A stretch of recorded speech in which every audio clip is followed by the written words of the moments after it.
an opinion piece, Will. I was really interested in reading this for the New York Times, and it had to do with Tiger Woods and his latest incident and situation.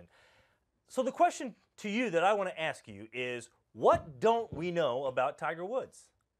Certainly a lot less than we like to pretend we do. I think this is a natural thing that we do with athletes that we've watched their entire careers. Remember, we've known Tiger Woods his entire life. We knew him from when he was on the Mike Douglas show when he was 2 years old, and his first Masters 17, and winning his first Masters at 20. We feel like we know these guys because we've seen them for so long. So we attach all these things to them, and mostly we attach narratives to them.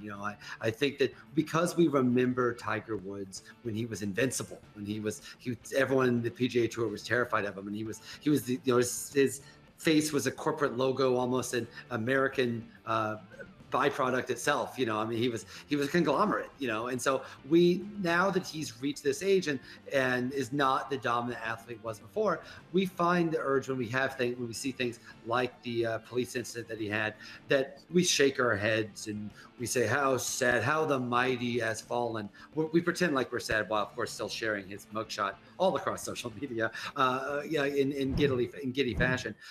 When it comes to Tiger, it does feel like we try to attach a narrative to him. We try to act like he's like a Mike Tyson or a Pete Rose, an incredibly talented person who was brought down by his own demons.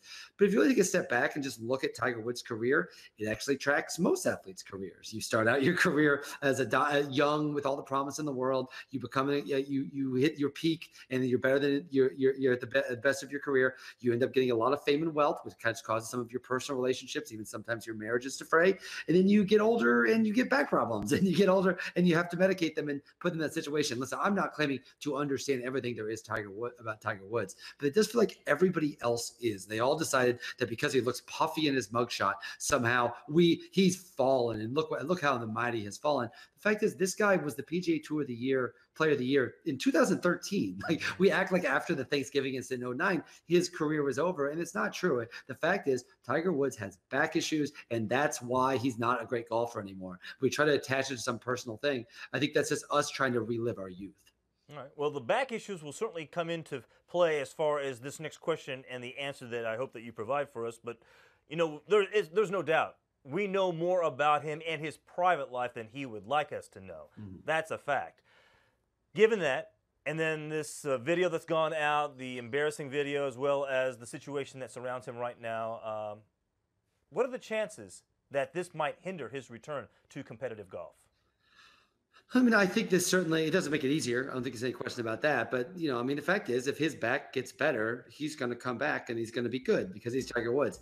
That's the question, is whether or not the back's going to get better. This is an issue that's plagued him for several years now. Even when he finally got back from 2013, it was just uncovering from more back issues. I think people have plenty of theories as to why he has back issues. To me, I kind of use Occam razor and say he's swung a golf club thousands of times a day for 30 years. That will cause back issues.